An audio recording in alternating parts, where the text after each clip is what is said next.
இன்றைக்கி மார்க்கெட்டுக்கு வந்து நல்லா சிக்கன் எடுத்தாச்சு. சிக்கன் இன்றைக்கி மதியத்துக்கு. காலைல சப்பாத்தி இருக்குது, இன்றைக்கி மதியத்துக்கு சிக்கன்.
हाँ दोस्त, क्या बनाएगा आज? स्पेशल क्या है? फ्राइडे आज बिरयानी।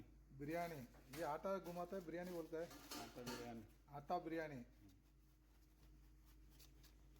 आलू पराठा। आलू पराठा आज आलू पराठा है। हाँ, जुम्मा का स्पेशल है। स्पेशल आलू पराठा है। आलू पराठा खाना। Okay, come to Nepali special aloo paratha. Chicken बनाएगा मैं। चिकन बनाएगा। दोस्त क्या बनाएगा आज? हाँ, चिकन बनाएगा। चिकन बनाएगा। चिकन। हाँ, दूसरा क्या स्पेशल है? चिकन स्पेशल है। बिरयानी है। बिरयानी है। ये क्या रेडी आ रहा है? राइस है। राइस है। बिरयानी राइस है। Super super. फ्राइडे का स्पेशल है। हाँ ओके जी, ओके ओके शुक्रिया। कितना है? 500 रुपये लो भैया। छोटा भी है? छोटा 4 रुपये भैया। छोटा 4 रुपये। बहुत ही स्वाद है। दोनों बता है ना? दोनों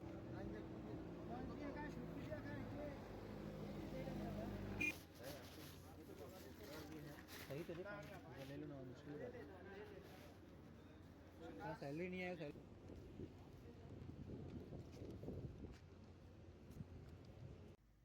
வெள்ளிக்கிழமை சிக்கன் ஸ்பெஷல் சிக்கன் எலும்பு, சிக்கன் சதை பீஸு, ஒன்று பெப்பர் சிக்கன், இன்னொன்று குழம்பு. வேறு லெவலில் ரெடி ஆகிட்டுருக்கு. அருமையாக ரெடி ஆகிட்டுருக்கு. இன்றைக்கி நம்ம வீட்டு ஸ்பெஷல் பங்காளி பிரியாணி, நேபாளி சப்பாத்தி, ஆலு சப்பாத்தி நம்ம ஸ்பெஷலாக ரெடி பண்ணிக்கிட்டு இருக்கு. அருமையாக இருக்குது. அருமை ரெடி ஆகிடுச்சு. சாப்பிட வேண்டியதான். சாப்பிட்டு சாயங்காலம் வாக்கிங் போயிட்டு வந்துட்டு மறுபடியும் ஆடு ரத்தம் கிடச்சிச்சு. ஆடு ரத்தம் அடுத்து எல்லாம் ரெடி பண்ணி வச்சாச்சு. ஜம்முன்னு ஆட்டு ரத்தம் கிடைக்கிறதே பெரிய விஷயம் பஹ்ரைனில். நம்மளுக்கு நம்ம தோஸ்து கொடுத்தாங்க ஆட்டு ரத்தம். அருமையாக ரெடி பண்ணோம். ஜம்முன்னு. உங்களுக்கு ஆட்டு ரத்தம் சேர்த்துலனா நம்மளை கான்டாக்ட் பண்ணுங்கள், நம்ம செஞ்சு கொடுக்குறேன். ஆட்டு ரத்தத்தை மட்டும் வாங்கிட்டு வாங்க, வேறு லெவலில் செஞ்சுருவான், அமைச்சிருவான். நல்ல ஜம்முன்னு ஆட்டு பொரியல் அருமையாக ரெடி பண்ணியாச்சு. நல்லா வெங்காயத்தை அள்ளி போட்டு செஞ்சு வேறு லெவலில் இறக்கியாச்சு. அது மதியத்துக்கு சிக்கனு, ஆட்டு ரத்தம் வந்து நைட்டுக்கு ரெடி பண்ணியாச்சு. அருமையாக ரெடி ஆயிடுச்சு. வேறு லெவலில் ரெடி பண்ணியிருக்கு. சாப்பிட உட்காந்தாச்சு. அவ்வளோதான், முடிஞ்சு. சாப்பிட்டு இன்றைக்கி நைட்டு முடிஞ்சு. வெள்ளிக்கிழமை டியூட்டி முடிஞ்சு, எல்லாம் பக்காவாக முடிஞ்சு. கடைசி